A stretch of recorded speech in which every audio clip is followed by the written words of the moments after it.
അമേരിക്കയുടെ ധാർഷ്ട്യത്തിന് ഇറാന്റെ മണ്ണിൽ കനത്ത പ്രഹരം. പെന്റഗണിനെ മുഴുവൻ ഞെട്ടിച്ചുകൊണ്ട് ഹോർമുസ് കടലിടുക്കിൽ യുഎസിന്റെ അത്യാധുനിക യുദ്ധവിമാനം തകർന്നു വീണതായിട്ടുള്ള റിപ്പോർട്ടുകളാണ് അന്താരാഷ്ട്ര മാധ്യമങ്ങൾ ഇപ്പോൾ റിപ്പോർട്ട് ചെയ്യുന്നത്. ലോകത്തിന് മുന്നിൽ സൈനിക കരുത്ത് കാട്ടി അഹങ്കരിച്ചിരുന്ന അമേരിക്കയ്ക്ക് ഇറാന്റെ വ്യോമ പ്രതിരോധ സംവിധാനം നൽകിയ എട്ടിന്റെ പണിയാണ് ഇപ്പോൾ ഉണ്ടാകുന്ന ഈ ഒരു സോഷ്യൽ മീഡിയയിലെ ദൃശ്യം എന്ന് പറയുന്നത്. അല്ലെങ്കിൽ ഈ മാധ്യമങ്ങൾ ഈ ഒരു പശ്ചിമേഷ്യയിലെ യുദ്ധത്തെ പറ്റി വെളിപ്പെടുത്തുന്ന ദൃശ്യങ്ങൾ എന്ന് പറയുന്നത് ഇറാന്റെ തന്ത്രപ്രധാന ദ്വീപായിട്ടുള്ള കേശ്മീരിന് മുകളിൽ അമേരിക്കൻ വിമാനം കത്തി അമർന്ന് താഴേക്ക് പതിക്കുന്ന ദൃശ്യങ്ങൾ കണ്ട് വിറച്ചിരിക്കുകയാണ് വാഷിംഗ്ടൺ. തുടർച്ചയായിട്ടുള്ള 13 രാത്രികൾ ഇറാന്റെ മണ്ണിൽ ബോംബ് വർഷിച്ച അമേരിക്കയ്ക്ക് നേരെ ഇറാൻ നടത്തിയ ഈ ഒരു ശക്തമായിട്ടുള്ള തിരിച്ചടിയാണ് ഇപ്പോൾ അക്ഷരാർത്ഥത്തിൽ അമേരിക്കയെ ഞെട്ടിച്ചിരിക്കുന്നത്. അമേരിക്കയുടെ സൈനിക അഹങ്കാരത്തിന്റെ പ്രതീകമായിട്ട് ഒരു അത്യാധുനിക വിമാനമാണ് ഇപ്പോൾ ഈ ഹോർമുസ് കടലിടുക്കിലെ ആകാശത്ത് വെണ്ണീറായിട്ട് മാറിയിരിക്കുന്നത്. കേശം ദ്വീപിന് മുകളിൽ തീ ഗോളമായിട്ട് മാറി വിമാനം താഴേക്ക് പതിക്കുന്ന ദൃശ്യങ്ങൾ പുറത്തു വന്നതോടെ പെന്റഗൺ കടുത്ത പ്രതിരോധത്തിലായിരിക്കുകയാണ്. തങ്ങളെ തൊടാൻ ലോകത്ത് ആരുമില്ല എന്ന യുഎസിന്റെ അഹങ്കാരത്തിനാണ് ഇറാൻ ഇപ്പോൾ കൃത്യമായിട്ടുള്ള മറുപടി നൽകിയിരിക്കുന്നത്. ഈ ഒരു കനത്ത തിരിച്ചടി വാഷിംഗ്ടണിലെ പെന്റഗൺ ആസ്ഥാനത്തെ പൂർണ്ണമായും ഉലച്ചിരിക്കുകയാണ്. ലോകത്തെ ഏറ്റവും വലിയ സൈനിക ശക്തി എന്ന് സ്വയം പ്രഖ്യാപിച്ചവർക്ക് അവരുടെ വിമാനം കത്തുന്നത് നോക്കി നിൽക്കേണ്ടി വന്നിരിക്കുകയാണ്. സംഭവത്തിന് പിന്നാലെ യുഎസ് സൈനിക വൃത്തങ്ങളിൽ നിന്ന് കനത്ത ആശങ്കയാണ് പുകയുന്നത്. തങ്ങളുടെ വ്യോമ സുരക്ഷയ്ക്ക് ഇറാന്റെ മണ്ണിൽ ഏറ്റവും വലിയ ഭീഷണിയാണ് ഉയർന്നിരിക്കുന്നത് എന്നാണ് അമേരിക്ക ഇപ്പോൾ തിരിച്ചറിയുന്നത്. അമേരിക്കയുടെ പക്കലുള്ള റഡാറുകളുടെ കണ്ണ് വെട്ടിച്ച് പറക്കുന്ന വിമാനങ്ങളെ പോലും തകർക്കാൻ തങ്ങൾക്ക് ശേഷിയുണ്ട് എന്ന് ഇറാൻ ഒരിക്കൽ കൂടി തെളിയിച്ചിരിക്കുകയാണ്. ഇസ്ലാമിക് റവല്യൂഷണറി ഗാർഡ് കോർപ്പസിന്റെ തസ്നീം ന്യൂസ് ഏജൻസി ഈ ഒരു സംഭവത്തിൽ അന്വേഷണം പ്രഖ്യാപിച്ചു കഴിഞ്ഞു. ശത്രുവിനുള്ള ശക്തമായിട്ടുള്ള മുന്നറിയിപ്പാണ് ഈ അപകടമെന്നാണ് ഇറാന്റെ സൈനിക കോണുകളിൽ നിന്നുള്ള സൂചന.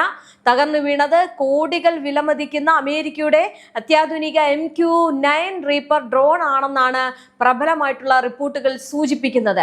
ഈ നിരീക്ഷണത്തിനും മിസൈൽ ആക്രമണങ്ങൾക്കും അമേരിക്ക ഏറ്റവും കൂടുതൽ അഹങ്കാരത്തോടെ ഉപയോഗിക്കുന്ന ആയുധമാണിത്. ആകാശത്ത് ഈ ഒരു വേട്ടക്കാരനെയാണ് ഇറാന്റെ പ്രതിരോധ സംവിധാനം വെറും ഒരു കളിപ്പാവയെ പോലെ വെടിവെച്ചിട്ടിരിക്കുന്നത്.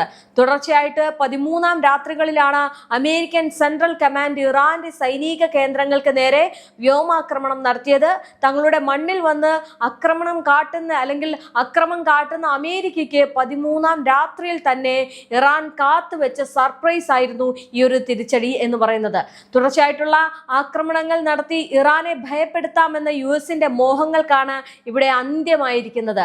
അമേരിക്കൻ യുദ്ധവിമാനങ്ങൾ തകരുന്നത് ഇതാദ്യമല്ല.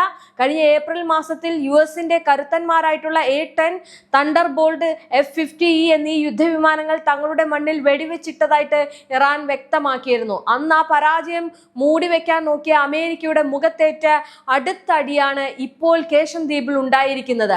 ഈ കഴിഞ്ഞ ജൂൺ മാസത്തിൽ യുഎസ് സൈന്യത്തിന്റെ അഭിമാനമായിട്ടുള്ള അപ്പാച്ചെ ഹെലികോപ്റ്ററും ഇതേ ഹോർമുസ് മേഖലയിൽ തന്നെ തകർന്നടിഞ്ഞത് നമ്മൾ വാർത്തയിലൂടെ പറഞ്ഞതാണ്. അത്തരം ദൃശ്യങ്ങളൊക്കെ അന്ന് വിദേശ മാധ്യമങ്ങൾ ഉൾപ്പെടെ റിപ്പോർട്ട് ചെയ്തിരുന്നു. അന്ന് ഇത് ഇറാൻ ബോധപൂർവം ചെയ്തതാണ് എന്ന് ഡൊണാൾഡ് ട്രംപ് പരസ്യമായിട്ട് കുറ്റപ്പെടുത്തുകയും ചെയ്തിരുന്നു. അമേരിക്ക എത്രയൊക്കെ അത്യാധുനിക സാങ്കേതിക വിദ്യകൾ കൊണ്ടുവന്നാലും ഇറാന്റെ വ്യോമ അതിർത്തിയിൽ അവയൊന്നും സുരക്ഷിതമല്ല എന്നാണ് ഈ തുടർച്ചയായിട്ടുള്ള തകർച്ചകൾ തെളിയിക്കുന്നത്. ഇറാന്റെ ഏറ്റവും തന്ത്രപ്രധാനമായിട്ടുള്ള സൈനിക കോട്ടയായ കേശം ദ്വീപിന് മുകളിലേക്ക് പറക്കാൻ ധൈര്യം കാണിച്ചതാണ് അമേരിക്കയ്ക്ക് വിനയായത്. ഇറാന്റെ അത്യാധുനിക മിസൈലുകളും റഡാറുകളും സജ്ജമാക്കിയിരുന്ന ഈ ഒരു ദ്വീപിന് മുകളിലെത്തിയ അമേരിക്കൻ വിമാനത്തെ നിമിഷ നേരം കൊണ്ടാണ് ഇറാന്റെ സൈന്യം ചാരമാക്കി മാറ്റിയത്. ലോകത്തെ എണ്ണ വിതരണത്തിന്റെ കേന്ദ്രമായിട്ടുള്ള ഈ ഹോർമുസ് കടലിടുക്കിൽ വെച്ച് അമേരിക്കയ്ക്ക് പ്രഹരമേറ്റത് അന്താരാഷ്ട്ര തലത്തിൽ അവരുടെ സ്വാധീനത്തെ ബാധിച്ചു കഴിഞ്ഞു. അമേരിക്ക വിചാരിച്ചാൽ ഈ മേഖലയെ നിയന്ത്രിക്കാൻ കഴിയില്ല എന്ന സന്ദേശമാണ് ഇറാൻ ലോകത്തിന് നൽകുന്നത്. ഈ വിമാനാപകട വാർത്ത പുറത്തു വന്നതോടെ ആഗോള എണ്ണ വിലയിൽ യുഎസിനുള്ള നിയന്ത്രണം നഷ്ടപ്പെടുന്ന അവസ്ഥയാണ്. ഇനി തങ്ങളുടെ അത്യാധുനിക വിമാനം തകർന്ന വിവരം പുറം ലോകം അറിഞ്ഞാൽ അത് നാണക്കേടാണെന്നുള്ള ബോധ്യമുള്ളത് കൊണ്ടാണ് പെന്റഗൺ ഇപ്പോഴും മൗനം പാലിക്കുന്നത്. പരാജയങ്ങൾ എപ്പോഴും മൂടി വെക്കുന്ന അമേരിക്കൻ ശൈലി തന്നെയാണ് അവർ ഇവിടെയും തുടരുന്നത്. എന്നാൽ ആകാശത്ത് നിന്ന് കത്തിയമർന്നു വീഴുന്ന ആ വിമാനത്തിന്റെ ദൃശ്യങ്ങൾ അമേരിക്കയുടെ ഒരു കള്ളക്കളികളെ ലോകത്തിന് മുന്നിൽ തുറന്നു കാട്ടുന്നു. ഈ ഒരു സംഭവം കേവലം ഒരു വിമാനം തകർന്നു വീണ അപകടമല്ല, മറിച്ച് മിഡിൽ ഈസ്റ്റിൽ പതിറ്റാണ്ടുകളായിട്ട് അമേരിക്ക കാത്തു സൂക്ഷിച്ച സൈനിക ആധിപത്യത്തിന്റെ തകർച്ചയാണ്. ലോകത്തെവിടെയും പോയി ആരെയും ആക്രമിക്കാമെന്ന പെന്റഗണിന്റെ ധാർഷ്ട്യത്തിനാണ് ഇറാന്റെ മണ്ണിൽ വെച്ച് തുടർച്ചയായിട്ട് പ്രഹരമേൽക്കുന്നത്. അത്യാധുനിക യുദ്ധവിമാനങ്ങളും ശതകോടികൾ വിലമതിക്കുന്ന അത്യാധുനിക ഡ്രോണുകളും ഒന്നിനു പിറകെ ഒന്നായി തകർക്കപ്പെടുമ്പോൾ യുഎസിന്റെ യുദ്ധതന്ത്രങ്ങൾ ഇറാന്റെ ശക്തമായിട്ടുള്ള വ്യോമ പ്രതിരോധത്തിന് മുന്നിൽ പൂർണ്ണമായും പരാജയപ്പെടുകയാണെന്നാണ് വ്യക്തമാക്കുന്നത്. ഇനി ഈ പരാജയം ആഗോളതലത്തിൽ അമേരിക്കയുടെ സൈനിക പ്രതിച്ഛായയ്ക്ക് ഏൽപ്പിച്ച ആഘാതം ചെറുതല്ല. അമേരിക്കയുടെയും സഖ്യകക്ഷികളുടെയും ഭീഷണികൾക്ക് മുന്നിൽ ഇറാൻ ഒരിക്കലും വഴങ്ങില്ല എന്ന കൃത്യമായിട്ടുള്ള സന്ദേശമാണ് ഈ ഹോർമുസ് കടലിടുക്കിലെ പുതിയ നീക്കം നൽകുന്നത്. അത്യാധുനിക റഡാർ സംവിധാനങ്ങളെയും മിസൈലുകളെയും വെട്ടിച്ച് പറക്കാൻ ശേഷിയുള്ള US വ്യോമസേനയുടെ അഭിമാന ആസ്തികളെയാണ് ഇറാൻ ലക്ഷ്യം കാണുന്നത്. ഇനി അമേരിക്ക എത്ര ശക്തമായി ആക്രമിച്ചാലും അതിനേക്കാൾ വലിയ പ്രഹരശേഷിയോടെ തിരിച്ചടിക്കാൻ തങ്ങൾക്ക് സാധിക്കുമെന്ന് ഇറാൻ ഇതിനോടകം തന്നെ തെളിയിച്ചു കഴിഞ്ഞു.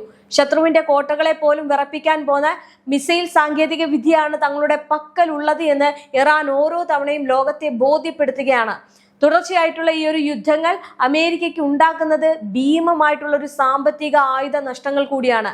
കോടികൾ വിലമതിക്കുന്ന MQ-9 റീപ്പർ ഡ്രോണുകളും യുദ്ധവിമാനങ്ങളും നഷ്ടപ്പെടുന്നതിനോടൊപ്പം തന്നെ ഇറാന്റെ പ്രതിരോധ കോട്ടകളെ തകർക്കാൻ അമേരിക്ക തങ്ങളുടെ അത്യാധുനിക മിസൈലുകൾ വൻതോതിൽ ഉപയോഗിച്ച് തീർക്കുകയാണ്. പല മുൻനിര മിസൈൽ ശേഖരങ്ങളും US സൈന്യത്തിന് ഇതിനോടകം തന്നെ കുറഞ്ഞു പോയതായിട്ട് റിപ്പോർട്ടുകളുണ്ട്. ഇറാനെതിരെ പുതിയ ആയുധങ്ങൾ ഉപയോഗിക്കാൻ നിർബന്ധിതരാകുന്ന ആയുധങ്ങളുടെ ദൗർലഭ്യം മൂലം കടുത്ത പ്രതിസന്ധിയിലേക്കാണ് നീങ്ങുന്നത്. തങ്ങളുടെ ആയുധങ്ങളും വിമാനങ്ങളും ഇറാന്റെ മണ്ണിൽ തകർന്നടിയുമ്പോൾ അത് പരസ്യമായിട്ട് സമ്മതിക്കാൻ വാഷിംഗ്ടൺ ഭയപ്പെടുകയാണ്. പരാജയങ്ങൾ എപ്പോഴും സാങ്കേതിക തകരാറുകൾ എന്ന് പറഞ്ഞു മൂടിവെക്കാനാണ് പെന്റഗൺ ശ്രമിച്ചിട്ടുള്ളത്. എന്നാൽ കത്തി അമരുന്ന വിമാനങ്ങളുടെ ദൃശ്യങ്ങൾ സോഷ്യൽ മീഡിയയിലൂടെ ലോകം മുഴുവൻ കാണുമ്പോൾ അമേരിക്കയുടെ ഈ ഒരു കള്ളക്കളികൾ പൊളിയുകയാണ്. സ്വന്തം സൈനികരുടെ ജീവനും കോടിക്കണക്കിന് ഡോളറിന്റെ ആയുധങ്ങളും നഷ്ടപ്പെടുമ്പോഴും തങ്ങളുടെ ഭാഗം ന്യായീകരിക്കാൻ അമേരിക്ക നടത്തുന്ന ശ്രമങ്ങൾ അവരുടെ ആഭ്യന്തര രാഷ്ട്രീയത്തെ പോലും വലിയ വിമർശനങ്ങൾക്ക് കാരണമാക്കുന്നുണ്ട്. ലോകത്തിലെ ഏറ്റവും തന്ത്രപ്രധാനമായിട്ടുള്ള കപ്പൽ പാതയായിട്ടുള്ള ഈ ഒരു ഹോർമുസ് കടലിടുക്കിൽ അമേരിക്കൻ സൈന്യത്തിന് ഇപ്പോൾ കടുത്ത ഭീതിയിലാണുള്ളത്. മേഖലയിൽ ഇറാന്റെ സമ്പൂർണ്ണ നിയന്ത്രണമുള്ള കേഷം പോലുള്ള ദ്വീപുകൾക്ക് മുകളിലൂടെ പറക്കുക എന്നത് അമേരിക്കൻ പൈലറ്റുമാർക്ക് ഇപ്പോൾ ഒരു മരണക്കിണിയായിട്ട് മാറിയിരിക്കുന്നു. ഇറാന്റെ മിസൈലുകളുടെ പരിധിക്കുള്ളിൽ തങ്ങളുടെ കപ്പലുകളും വിമാനങ്ങളും സുരക്ഷിതമല്ല എന്ന് US സെൻട്രൽ കമാൻഡ് തിരിച്ചറിഞ്ഞു തുടങ്ങിയിരിക്കുകയാണ്. അമേരിക്കയുടെ ഈ ഒരു ഭയം മിഡിൽ ഈസ്റ്റിലെ അവരുടെ എല്ലാ സൈനിക നീക്കങ്ങളുടെയും വേഗത കുറയ്ക്കാൻ ഇടയാക്കുമെന്നതിൽ യാതൊരു സംശയമില്ല. ഒടുവിൽ ഈ ഒരു വിമാന അപകടവും തുടർച്ചയായിട്ടുള്ള തിരിച്ചടികളും വിരൽ ചൂണ്ടുന്നത് ഒരു കാര്യം മാത്രമാണ്: ലോകത്തെ തങ്ങളുടെ ഇഷ്ടത്തിനനുസരിച്ച് നിയന്ത്രിക്കാമെന്ന അമേരിക്കയുടെ കാലം കഴിഞ്ഞിരിക്കുന്നു. ഇറാന്റെ ശക്തിയായ പ്രതിരോധവും വിട്ടുവീഴ്ചയില്ലാത്ത നിലപാടുകളും ആഗോള യുദ്ധ സമവാക്യങ്ങളെ തന്നെ മാറ്റിമറിക്കുകയാണ്. അതുകൊണ്ട് തന്നെ അമേരിക്ക ഇത്തരം നീക്കങ്ങൾ നടത്തുമ്പോൾ അത് വലിയൊരു പ്രഹരമായിട്ട് മാറുകയാണ്. ഇനി ഈ യുദ്ധം കൊണ്ടുവന്ന അമേരിക്കയ്ക്ക് യുദ്ധത്തിൽ നിന്ന് പിന്മാറാൻ കഴിയാത്തൊരവസ്ഥയാണ്. യുദ്ധം മുന്നോട്ട് കൊണ്ടുപോവുകയും വേണം, മുഖം രക്ഷിക്കണം. അതിനിടയിൽ നവംബറിൽ തിരഞ്ഞെടുപ്പ് നടക്കുന്നു, ഇടക്കാല തെരഞ്ഞെടുപ്പും. അങ്ങനെ ആകെ മൊത്തത്തിൽ ട്രംപിന് പ്രതിസന്ധിയാണ്. പക്ഷെ ട്രംപ് മാത്രമല്ല, പെന്റഗൺ ഉൾപ്പെടെ ഞെട്ടിയിരിക്കുകയാണ്. കാരണം ഈ തിരിച്ചടിയിൽ ഇറാന്റെ ഭാഗത്ത് നിന്നുണ്ടാകുന്ന നീക്കങ്ങളാണ് ഇവരെ ഏറ്റവും കൂടുതൽ ചൊടിപ്പിക്കുന്നത്. ഇപ്പോൾ ഈ യുദ്ധവിമാനം തകർന്നു വീഴുന്ന ദൃശ്യങ്ങൾ വരുമ്പോഴും ഒരു കാര്യം നിങ്ങൾ മനസ്സിലാക്കണം. അതായത് അമേരിക്ക ഏറ്റവും ചിലവേറിയ യുദ്ധവിമാനങ്ങളും മിസൈലുകളും ഡ്രോണുകളും ആണ് ഉപയോഗിക്കുന്നത് എങ്കിൽ ഇറാൻ അത്തരത്തിലേക്കുള്ള നീക്കത്തിൽ പോയിട്ടില്ല. ഏറ്റവും ചിലവ് കുറഞ്ഞ ഡ്രോണുകൾ മാത്രമാണ് ഉപയോഗിക്കുന്നത്.